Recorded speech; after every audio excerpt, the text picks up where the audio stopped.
മലയാള സർവകലാശാലയ്ക്ക് മുന്നിൽ സമരം ഘടിപ്പിച്ച വിദ്യാർത്ഥികൾ. ഗവേഷക വിദ്യാർത്ഥി അനഘയ്ക്കായി രമേശ് മേത്തല എന്നയാൾ നിരാഹാര സമരം തുടങ്ങിയിരിക്കുകയാണ്. അധ്യാപകൻ ജാതീയമായി അധിക്ഷേപിച്ചെന്നത് ഉൾപ്പെടെയുള്ള പരാതിയിൽ നടപടിയെടുക്കണമെന്നാവശ്യപ്പെട്ടാണ് നിരാഹാര സമരം.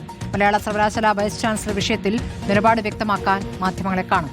സോണൽ കൃഷ്ണ വിവരങ്ങളുമായി. സോണൽ, ഇപ്പോൾ ജാത്യാധിക്ഷേപത്തിൽ സമരത്തിലേക്ക് കടന്നിരിക്കുന്നു. അധ്യാപകനെതിരായ പരാതിയിൽ ഒരു നടപടിയും ഉണ്ടായിട്ടില്ലേ? VC എന്താണ് പ്രതികരണം വൈകുന്നത്? VCയുടെ പ്രതികരണം എന്തുകൊണ്ടാണ് വൈകുന്നത്?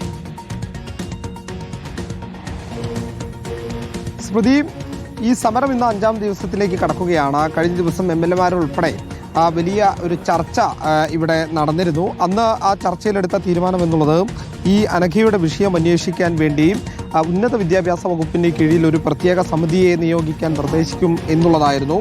അത് മാറി കൃത്യമായ നടപടി എടുത്തതിന് ശേഷം മാത്രം ചർച്ച മതി എന്നുള്ള നിലപാടിലേക്ക് സമരസമിതി എത്തുന്നു. അതിന് പിന്നാലെ സർവകലാശാല പറയുന്നുണ്ട് അനഘയ്ക്ക് ഗവേഷണം നടത്താൻ വേണ്ട എല്ലാ സൗകര്യങ്ങളും ഒരുക്കി നൽകാമെന്ന് പറയുന്നുണ്ട്. പക്ഷേ നടപടി എടുത്തതിന് ശേഷം മാത്രമേ തങ്ങൾ സമരം അവസാനിപ്പിക്കൂ എന്ന നിലപാടാണ് സമരസമിതി സ്വീകരിച്ചത്.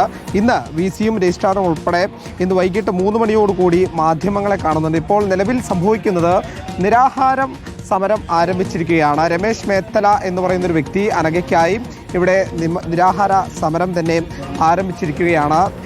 ഒരുപാട് പേർ ഐക്യദാർഢ്യവുമായി രംഗത്തെത്തുന്ന ഒരു സാഹചര്യം കൂടിയുണ്ട്. എന്തായാലും അനഘ ഇപ്പോൾ നമ്മളോടൊപ്പം ചേരുകയാണ്. അനഘ, ഒരാള് നിരാഹാര സമരത്തിലേക്ക് കടന്നിരിക്കുകയാണ്. സമരം കൂടുതൽ മുന്നോട്ട് പോയിക്കൊണ്ടിരിക്കുകയാണ്. ഇന്ന് മുതൽ നിരാഹാര സമരം അദ്ദേഹം തുടങ്ങിയിട്ടുണ്ട്. എനിക്ക് വേണ്ടി അങ്ങനെ ഒരുപാട് ആളുകൾ സമരത്തിന് വേണ്ടിയിട്ട് മുന്നോട്ട് വന്നിട്ടുണ്ട്. സർക്കാരിൻ്റെ പക്ഷത്തു നിന്ന് അനുകൂലമായിട്ട് തീരുമാനം ഉണ്ടാവുമെന്നാണ് വിചാരിക്കുന്നത്. ഈ കുറ്റക്കാർക്കെതിരെ നടപടിയെടുക്കുക, DC നടത്തുക, അന്വേഷണ റിപ്പോർട്ട് തരിക, ഗവേഷണം തുടരാൻ അനുവദിക്കുക, ഇതാണ് ആവശ്യം. നടത്തി തരുമെന്ന് പ്രതീക്ഷിക്കുന്നു. സർവകലാശാല പറയുന്നത് അനഘയ്ക്ക് ഗവേഷണം നടത്താൻ വേണ്ട എല്ലാ സംവിധാനങ്ങളും ഒരുക്കി നൽകാമെന്ന് പറഞ്ഞിട്ടുണ്ട്. ഇന്ന് VC ഉൾപ്പെടെ മാധ്യമങ്ങളെ കാണുന്ന സാഹചര്യമുണ്ട്. അപ്പോൾ അങ്ങനെ ഗവേഷണം നടത്താനുള്ള സാഹചര്യം ഒരുക്കി കഴിഞ്ഞാൽ ഈ സമരത്തിൽ നിന്ന് പിന്മാറുമോ?